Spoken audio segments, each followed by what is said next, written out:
Click করুন অ্যাপের bell আইকনে আর সাবস্ক্রাইব করুন এবিপি আনন্দ। সব সময় থাকুন খবরে। বুধবার নতুনভাবে পথ চলা শুরু করলো institute of child health.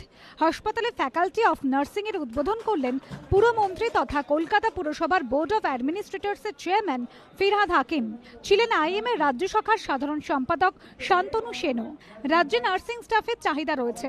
ICH এর এই উদ্যোগের ফলে সেই চাহিদা কিছুটা হলেও কমবে, দাবি পুরমন্ত্রীর। আমাদের নার্সিং স্টাফ স্বাস্থ্য পরিষেবায় অত্যন্ত শর্টেজ। বিভিন্ন জায়গায় প্রাইভেট হসপিটালে বিশেষ করে আমাদের অন্য স্টেট থেকে নার্স এসে কাজ করে, যারা সেবা করতে চায় ছেলে মেয়ে, তাদের পক্ষে এই কোর্সটা অত্যন্ত ভালো। একটু সায়েন্সের নলেজ থাকলেই যথেষ্ট।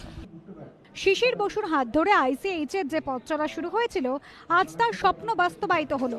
মন্তব্য ইনস্টিটিউট অফ চাইল্ড হেলথের ডিরেক্টর তথা শিশু চিকিৎসক অপূর্ব ঘোষের। আমার ভীষণ আনন্দ লাগছে। সত্যি কথা বলতে কি যে ডক্টর বোসের দুটো স্বপ্ন ছিল, একটা ছিল চ্যালেঞ্জ চিলড্রেন স্কুল আর একটা ছিল নার্সিং কলেজ। তো এটা আমাদের বিরাট একটা আনন্দের দিন। আমার বিশেষ করে যে নার্সিং কলেজটা, আমি যেটা বলতাম সবাইকে আমি নার্সিং কলেজ খুলতে চাই, তার মধ্যে যে কিছু ছাড় ছিল সেটা আজকে আমার মনে হলো। আপাতত দুটি বিভাগে মোট 60 জনকে নার্সিং পড়ানো হবে আইসিএইচ এ। সঞ্চয় মিত্রের রিপোর্ট, এবিপি আনন্দ, কলকাতা।